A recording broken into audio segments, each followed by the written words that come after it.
Приветствую всех, друзья, с вами на связи Алехандро. Мира вам и вашему миру. Давайте сегодня сделаем общий расклад Таро на любовь, на отношения и попытаемся разобраться, что происходит в ваших отношениях на здесь и сейчас, и что есть явное, а что есть тайное в ваших отношениях. По традиции я напомню, что это общий расклад, и он подходит как для мужчин, так и для женщин. Поэтому точка наблюдателя или точка зрения у вас может быть, любая, да, любого гендера, как говорится. Но наблюдайте за собой, за ситуацией, которая у вас складывается в отношениях. Сравнивайте ее с тем, что здесь, и попробуйте просто прислушиваться к тому, что вы видите на аркане и что идет из потока. Давайте начнем с того, что происходит в ваших отношениях на здесь и сейчас, как выглядят ваши отношения сегодня. Здесь или ревность, уже мужчина как минимум ревнует, да, или какое-то прям отчаяние. Вообще карта ревности или каких-то претензий. Но бывает такое, что просто у вас как бы отношения доведены до предела, до некого, да, до апогея, но в худшем его каком-то проявлении. Отчаяние, недоверие, тоже та же ревность, или все поставлено на кон в отношениях, а кто-то чувствует, что проигрывает, да, ревность, да. Ревность, отчаяние. Окей. Мужчина здесь, может быть, ревнует. Может быть, ревнуете вы, как женщина. Здесь тюрьма. Или, як кажуть, в'язниця. По тюрьме, давайте так скажем, вы становитесь заручниками, да, заложниками ситуации, где вам уже, вы как будто бы, вы знаете, вот столько вложили в эти отношения, что терять, вам просто... Вы не можете потерять, и, соответственно, и выйти из этой ситуации вы не можете. То есть, вам во что бы то ни стало нельзя проиграть, упустить, отпустить или, принять какое-то поражение, принять истину, да. То есть, вы становитесь заложниками этой ревности, этих обстоятельств, да, в этих отношениях. И ни туда, ни сюда, знаете. Может быть такое, что это токсичные отношения, и мужчина держит женщину в отношениях. Или женщина держит мужчину в заперти. Окей. Еще можно допустить, что некого мужчину держат в заперти в каких-то там в семье, а вы как там женщина или наблюдатель, да, смотрите, как он не может вырваться на свободу, да, и тогда это вас доводит до отчаяния, соответственно, вы ревнуете этого мужчину, который там в чужой семье или где-то там в других отношениях, да. Хорошо, вот такое пока тут жескач какой-то намечается, да, пожестче сегодня, да. Что ж, давайте смотреть дальше. Еще и гроб, да, или смерть, или гроб, вообще гроб. Такое идет поток, знаете, постоянная какая-то проблема, нерешаемая. И эта проблема, она постоянно откидывает вас и назад, и не дает развиваться ситуации, и не ухудшает психоэмоциональное состояние с партнером и у партнера, да. То есть, по сути, эти отношения для вас являются серьезной проблемой, решить которую тяжело, и вы еще и заложника этой проблемы, да, и вам как бы хочется прекратить это все страдания, да, вот эти вот гробики, да, но, вы-то уже вложились, вы уже там потратили как минимум время, может быть, там переехали куда-то, деньги потратили, да, вот так. То есть, как бы вы доводите себя до отчаяния или вместе с партнером, больше, знаете, как это же партнерский расклад, да. Хорошо, постоянная проблемка какая-то, да.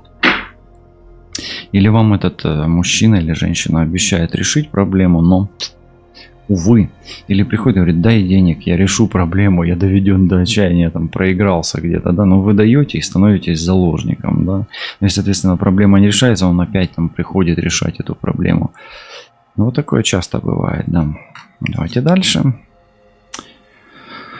Ну, смотрите, эта карта, она о размышлениях, о каком-то вдохновении, о гениальности даже где-то и выходе из ситуации непростым путем. То есть просто так вы не выйдете отсюда, из этой, знаете как, чтобы выйти из этой тюрьмы, нужно там не только ключики подделать, да, но еще и договориться там со смотрящим, да, этим, как его, со стражником, с охранником, да, вот.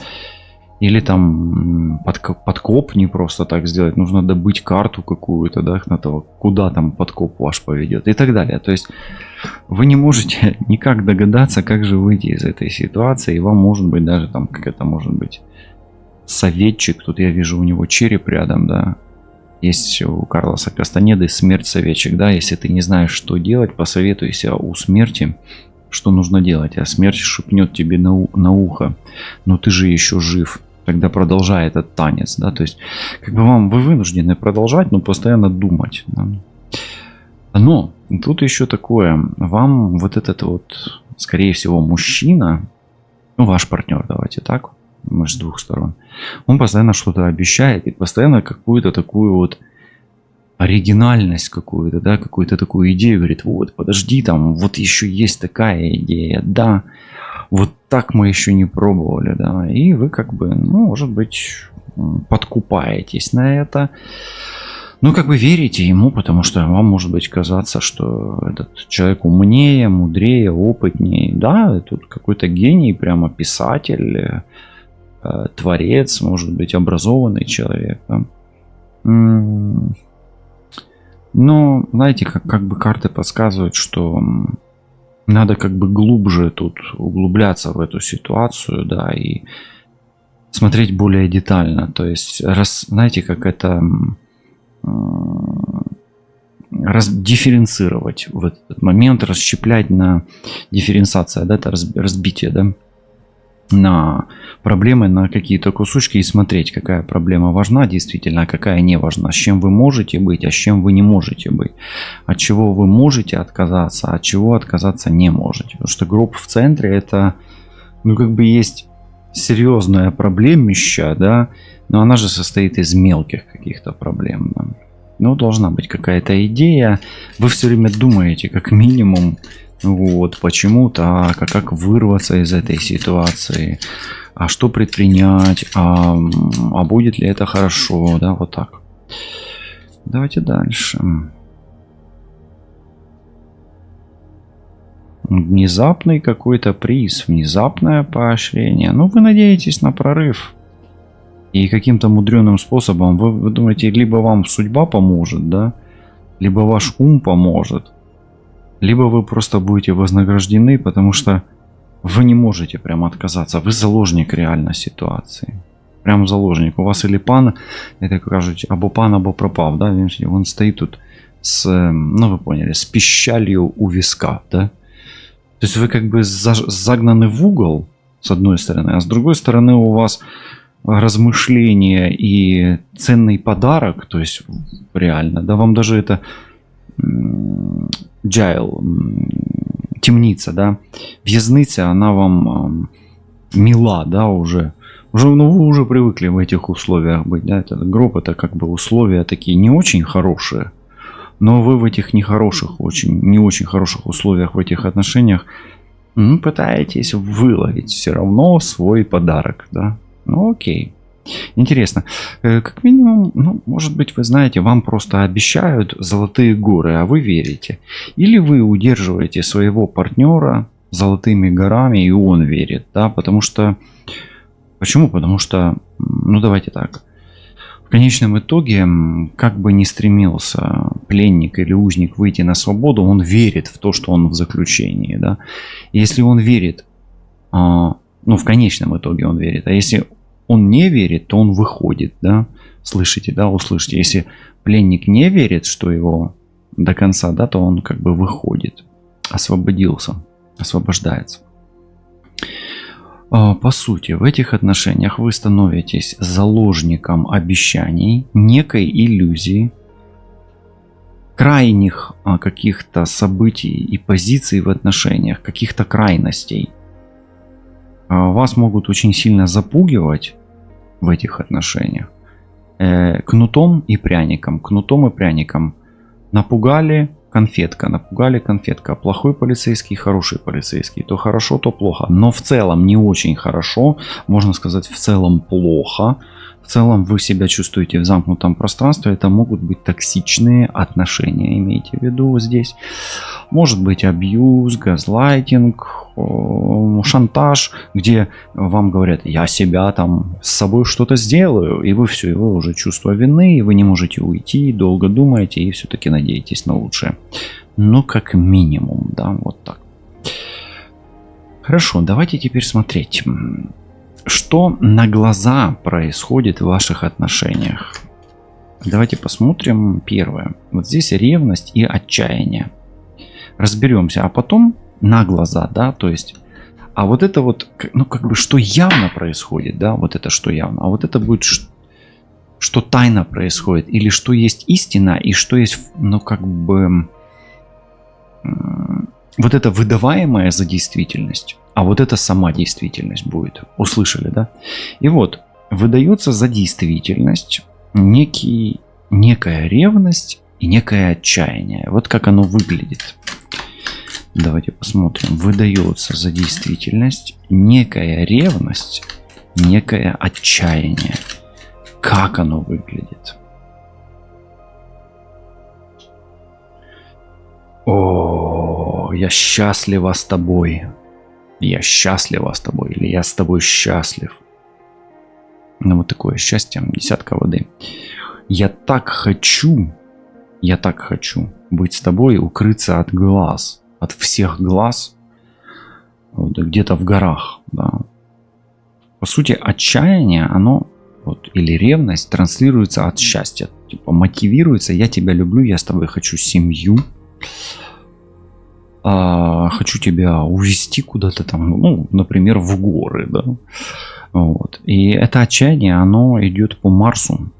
А Марс здесь в рыбах. Это такое агрессивное отчаяние, да, то есть очень эмоциональное. О, can't touch me, тралала, да, вот как-то так. Я так хочу быть с тобой.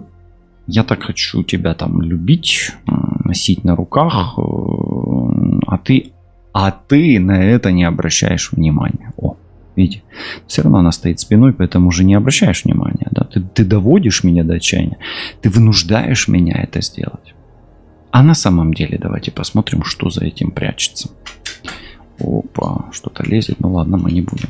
Что на самом деле прячется за вот этим месседжем и вот этим вот ревностью и отчаянием, или вот этим проигрышем? Ну, как минимум, вот он и она это делает для счастья, чтобы всем было хорошо. Таким, знаете, это соус альтруизма такого здесь. Он тут заправлено так, да.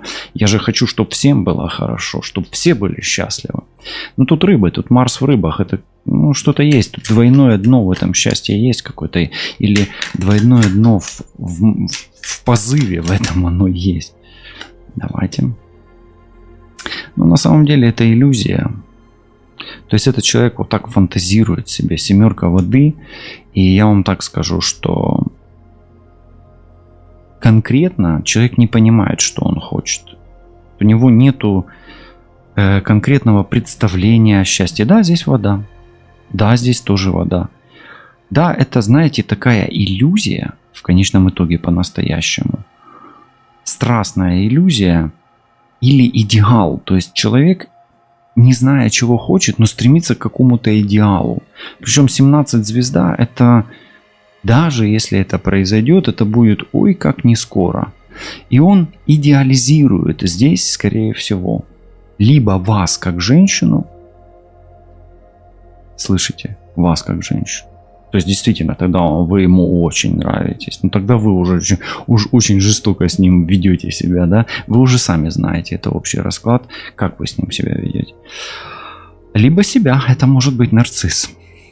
Я же стараюсь для всех. Слышите, да? Тогда этот нарцисс, он вот здесь вот он, да? Я вам вот так покажу. А барышня пусть себе моется в душевой кабинке. Хорошо. То есть, смотрите, на самом деле это отчаяние, как бы из чистых побуждений, в конечном итоге не имеет никакого грунта. Я кажу, грунта, ну це почви, да? Немає грунту під ногами, да? И имейте в виду, самое опасное место в квартире это душевая кабинка и ванна. Там чаще всего люди подскальзываются, бьются головой, и если остаются живыми, у них происходит прозрение. Вспомните фильм «Назад в будущее», там этот доктор гениальный, он флуксуатор изобрел, когда ударился головой об унитазный бачок. Точно так же и душевая кабинка. Ну, это такое лирическое отступление. И напишите, что вы чувствуете, когда вы услышали такой месседж из ванны. Как вам месседж из ванны? Хорошо. Смотрите, вот эта тюрьма происходит в ваших отношениях. Да, это как бы ограничения вот эти вот. И иногда тюрьма... Есть люди, которым лучше в тюрьме сидеть. Слышите, да? А есть такие, которые тюрьму не могут терпеть никак. Вы напишите, какому вы. Вам сладок плен? Или вам сладка свобода вот, в отношениях? То есть вот тюрьма это плен и свобода. Я не имею в виду настоящую тюрьму. То есть это ограничение вообще. То есть человек может вот так вот вас шантажировать просто, да, пошатать вас эмоционально без какой-то почвы, да, вот этой. Ну, там себе что-то нафантазировал. Вот здесь вот это все на газлайтинг очень похоже. Пока что. Ну, вы уже смотрите, это не обязательно газлайтинг. Это может быть просто такой эмоциональный шантаж, да. Хорошо, давайте смотреть. Вот он ограничивает вас, себя, да, ваш партнер. Как выглядят эти ограничения? В чем они выражаются? Как они проявляются? И так далее. Да, давайте вот разберемся-ка. А ну-ка, давайте разберемся с вами.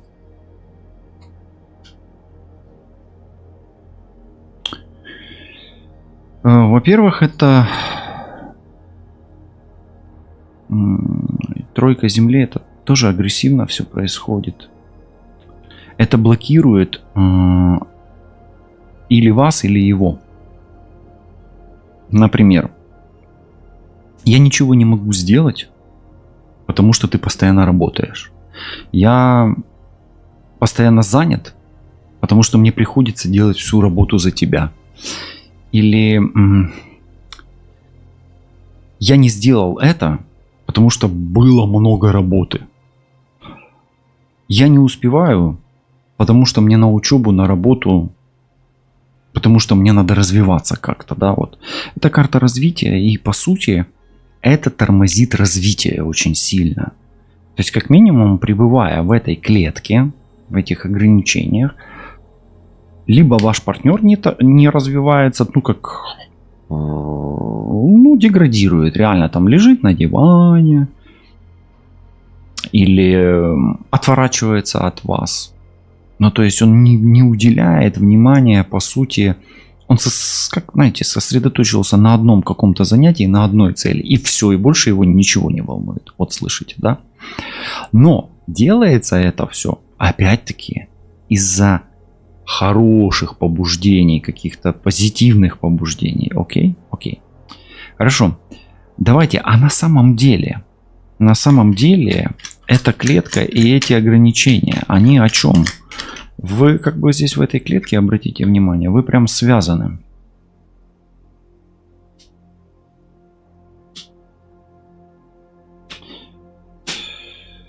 Ой, здесь две тройки, но одна как бы для развития, а другая для страдания. На самом деле это боль и страдания. И если одному это в радость, то другому это в тягость. То есть истинная клетка, она но она больна, она нездорова, как минимум, она холодна. Вы упускаете, как минимум, возможность и страдаете в партнерстве. Это может быть упущенный шанс на что-то. Да, на самореализацию, на отношения. И может ли это связано быть с треугольником в отношениях? Да. То есть, если вы подозреваете ее в измене, то она тут, не явно выражена, но два треугольника прям рядом, и один земной, другой разбитое сердце или холод. Да, холод сквозит. Поэтому это как минимум, в конечном итоге, эта клетка отбивает охоту что-либо делать и убивает чувства. Слышите, да? Окей, сегодня нелегкий расклад. Надо его для чего-то вам прослушать, выдержать. Для чего, не знаю, напишите, а для чего вам.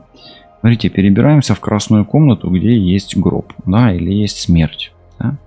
И есть вот прям коптит, это свеча, да, и это там, помните, когда в Ватикане выбирают нового папу, там белый дым. Тут белый дым. Да. Смерть, она как бы дает что-то новое, да, дает какое-то новое развитие для чего-то, да. Давайте посмотрим. Что мнимо умерло в ваших отношениях? Мнимо. Что не умерло и что по-настоящему умерло. Слышите, да, вот для себя вот сейчас, еще раз, есть некая смерть в отношениях, да, вот что-то оборвалось. Что мнимо умерло и что умерло по-настоящему? Давайте, мнимое или выдаваемое за действительность и реальность, да, открытая. Обратите внимание, эти карты это прикрытые карты Монара, а есть открытые, откровенные, но я их не буду прям так показывать вам, да, чтобы вы не упали в обморок. Мнимо умерли чувства. Вот это вот шантаж, это игра чувствами. У вас партнер или партнерша, давайте так скажем, и игрок, актер или актриса, да? У кого мужчина актер, у кого женщина. Для мужчин и женщин же расклад. То есть женщина, если показывает, что чувства умерли, нифига, прикрывает смерть чувств, да? Прикрыто. Да, то есть мнимо умерли чувства, они есть. И мужчины то же самое. Да, я тебя больше не люблю. Ты там мерзкий, там, я не знаю, как у вас там это происходит. Вы сами напишите, как вы пишете, да? Как у вас это происходит. То есть прикрывается, да. И я тебя не хочу. Там, ты мне омерзителен, ты противен. Ты там для меня умер там навсегда. А на самом деле чувства есть. То такое тут какое-то там прям, я не знаю, как вот в этих отношениях жить тяжело вам, нелегко. А вы уж напишите мне, вам легко или нет. А на самом деле что умерло? Ой, на самом деле умирает доверие. Умирает и, знаете, как надежность. Доверие. Доверие это вообще очень такое. Знаете, человек вам может все простить, только одно не может простить, это унижение. Но эта карта не унижение. Это как бы пока еще путь к унижению. Следующая карта будет унижение. То есть вы как минимум умерло доверие уже. Вам уже не доверяют. А чувства еще питают. Такое тоже бывает. А почему нет? Как вы считаете, может ли быть? Чувства есть, а доверия нет. Чувства скрываются, а доверия нет. То есть вам как минимум не доверяют. То есть вы потеряли доверие на самом деле. Или теряете его стремительно. То есть если вы действительно раньше были ясно солнышко, видите солнце, то сейчас козерог, то теперь вы козел, да, або козлиця. Раньше вы были солнцем, там ангелом, а сейчас вы там цап, да, або цей дідько, біс, да, дьявол. Хорошо, то есть так ничего хорошего, доверие потерять тоже или терять доверие тоже не очень хорошо. Но как минимум чувство еще есть. За это можно зацепиться, да. Хватайте и цепляйтесь. За что вы зацепитесь в этой карте, можете мне тоже написать в комментарии. Окей.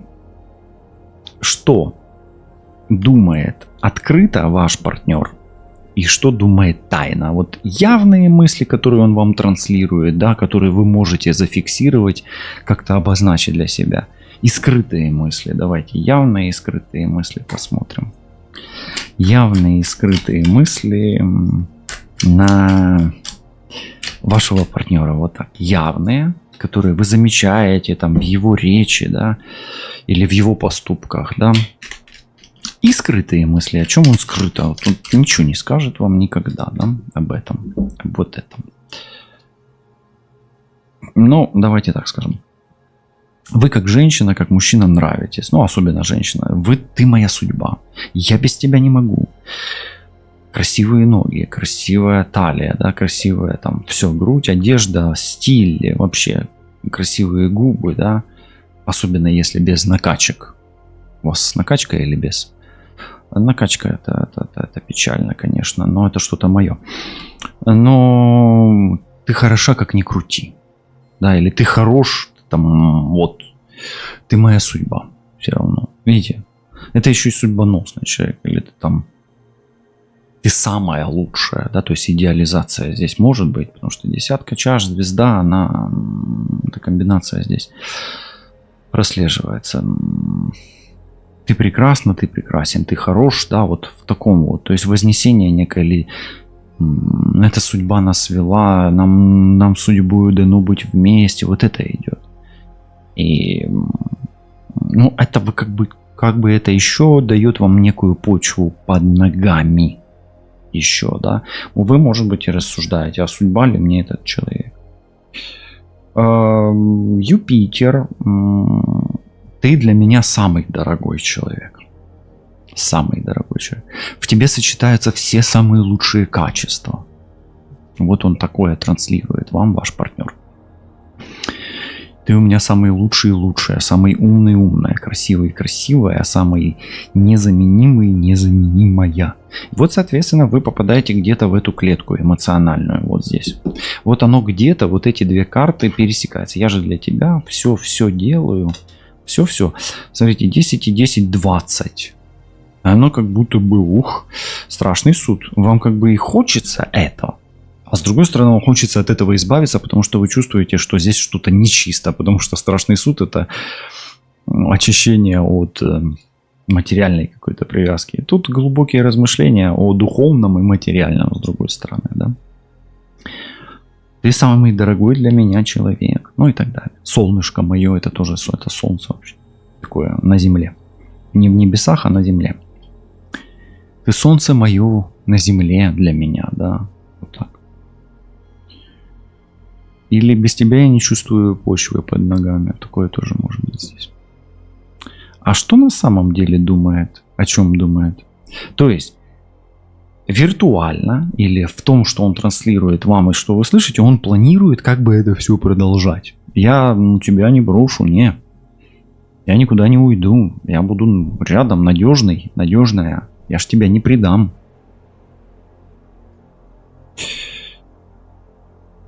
Здесь десятка жезлов и карта такая. На самом деле это скрытая опять агрессия. Это стрелец.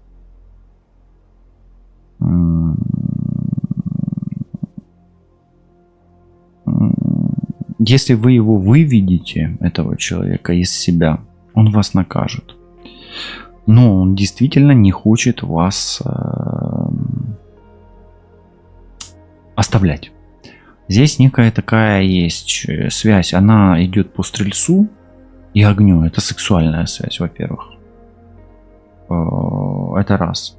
Во-вторых, да, действительно, если этот человек там тебе говорит, я без тебя не могу, он действительно не может, это что-то болезненное такое уже. И это карма. Сатурн, Юпитер, ну здесь больше Сатурн, здесь Юпитер. То есть в Юпитере всегда власть, а в Сатурне у нас что? Карма, отработка, да, или судьба, или на вознаграждение. То есть это абьюз, как минимум. Абьюз. Скрытый, причем абьюз. У вас может быть открытый, здесь он скрытый, ну в этом раскладе он скрытый.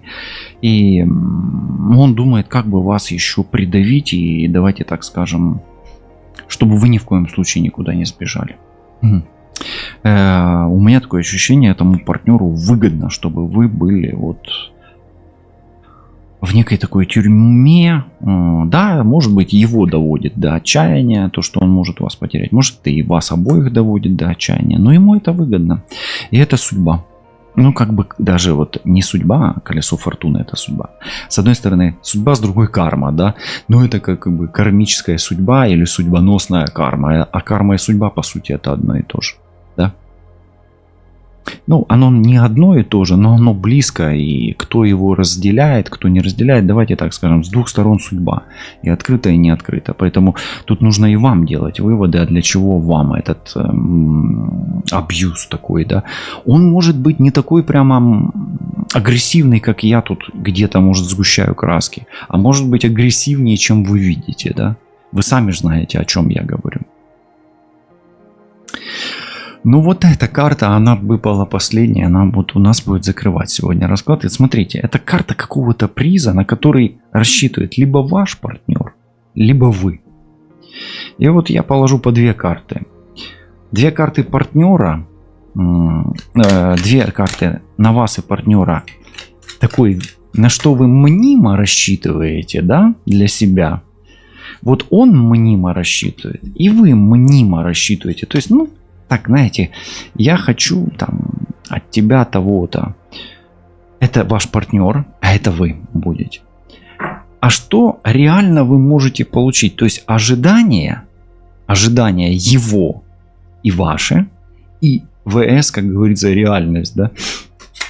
Ожидание, реальность. Ну, вот такой расклад я вам сегодня приготовил, а вы напишите, вам нравится вот в таком стиле расклады, где есть как бы правда, ложь, да, по ситуации, окей? И если они зайдут, это как тоже общий ченнелинг, ну, без такого, без гипноза, да, там где-то я не погружаю вас сильно глубоко, а еще я, ну, как бы дискуссию с вами веду, обсуждаю, да, разговариваю, где вы можете услышать что-то, какой-то вопрос для себя.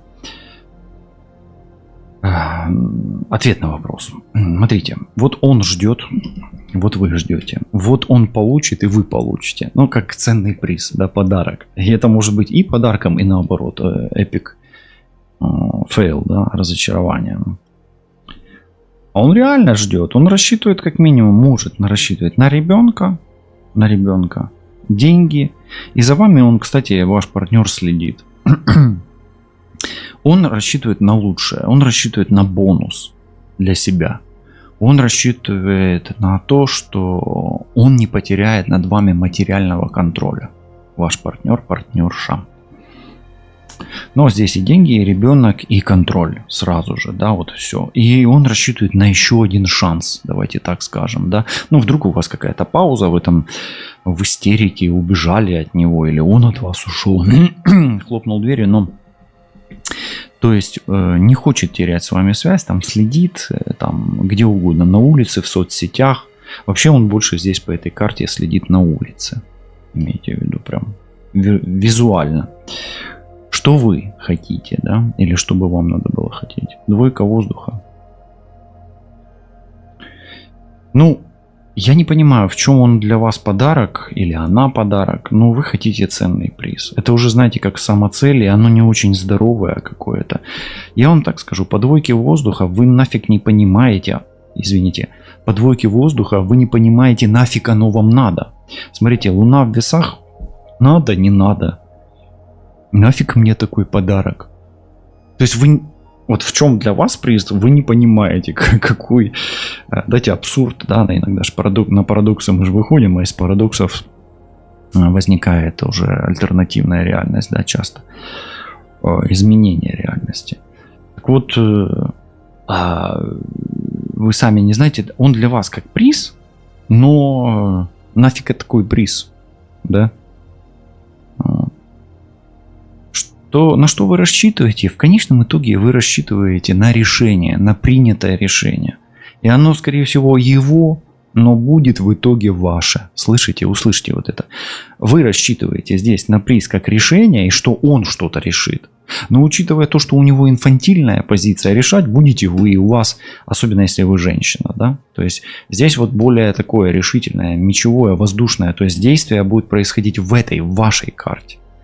Вы будете ему потуже шарфик затягивать, да, условно говоря. Или наоборот, шарфик сняли, шляпку сняли, а этого Оскара и к матери на белом катере, как говорится, да. Окей. Ну давайте теперь вот что он реально получает. Если там карта будет токсичная, я ее туда подальше запихну. Реально он получает контроль над собой, но добивается своего. То есть он не хочет, чтобы вы его теряли. Здесь барышня держит его за хвост. Вот. Держит. Ну, я прикрываю. И он не хочет, чтобы вы его теряли. И он это получит. То есть опять Луна, видите, и вы, скорее всего, он добьется того, что вы будете возле него как бы, ну, держать его за хвост, да, держать. То есть здесь немножко так даже где-то может быть женщина постарше, может быть, или просто и мамочкой. Но обычно в таких отношениях женщины всегда постарше идут. Ну, ему это выгодная позиция. То есть вы ему выгодны, поэтому вами манипулируют во всех способах, лишь бы только вы были рядом. Лишь бы только вы его не кинули, бросили, да, оставили, там, забыли. Окей? А что вы реально получаете? То есть он как говорится, шатковалка достигает своей цели, да, Луна и Стрелец, опять-таки, смотрите, где мы Стрельца видели, Сатурн Стрелец, да, вот в этой карте, и все оно огненное, то есть у него девятка, десятка, то есть он добьется, он хочет добиться своего, и он добьется своего, не нытьем, так каканьем, да, или катаньем, хотя тут ваши отношения, это как будто бы нести круглое и толкать квадратное. Вот такое, да, вот, похоже на это. Окей. А что вы в итоге получаете? Ну и барабанная дробь, да. Четверка воды. Очень такая контроверсийная карта. В классическом понимании этой карты это обида, боль, страдания, претензия, и это чересчур что-то, много чего-то такого, что вам не нужно. Слышите, как завернул? Ну, почему? Потому что тут Луна весы, а тут Луна в раке, да? Что вы получите в конечном итоге? Чувство, что вы чего-то достойны, что на вас обращают внимание. И что есть разные внимания и разные точки зрения. Ну а в конечном итоге вы получите рано или поздно, во-первых, вы пресытитесь, и вам просто в конечном итоге станет пофиг, кто, как, что на вас смотрит, и кто, что и как планирует на ваше будущее. И я хотел бы просто еще 3 карты Таро достать, как совет вам вот, из 3 колод. А пока я достаю карты, я хочу поблагодарить пани Марию из Украины, которая в Португалии, которая прислала мне эту замечательную колоду. И пусть она тоже здесь найдет свой инсайт в этой колоде. И вообще в раскладе где-то для себя что-то, да? Что-то для себя. Ну и каждый из вас тоже пусть найдет. Итак, совет первый. Плачьте, страдайте и очищайтесь. Эта карта говорит о том, что вы сейчас расстроены, но очень скоро вы получите какую-то хорошую новость и хорошую информацию. То есть вы сейчас не очень хорошей ситуации, но она быстро решится, и ваша душа и сердце освободятся или освободится. Второй совет. Не позволяйте унижать себя другим и постарайтесь встать. Даже если вам судьба сделала удар под дых, распрямитесь, как не было бы больно, и попытайтесь идти дальше. Очень часто теряя, мы находим. И очень часто нужно что-то потерять, чтобы обрести в конечном итоге что-то новое. Ну и третий совет. Продолжайте учиться и продолжайте познавать мир. Жизнь длинна, долга и преподносит много сюрпризов, подарков и неожиданных переворотов страниц в вашей судьбе, учитывая то, что Солнце в этой колоде есть, а как ни крути, ваша история еще не закончена, и в ней еще присутствует много светлых, ярких, красивых, неповторимых и непрочитанных страниц о любви. Мира вам и вашим мирам. Берегите себя, любите себя і мир, який окружає вас. Допомагайте силам світла нищити сили темряви. І тоді хоча б один промінець від самого сонця завжди буде разом з вами. Лишайтесь на зв'язку і до зустрічі. Па-па.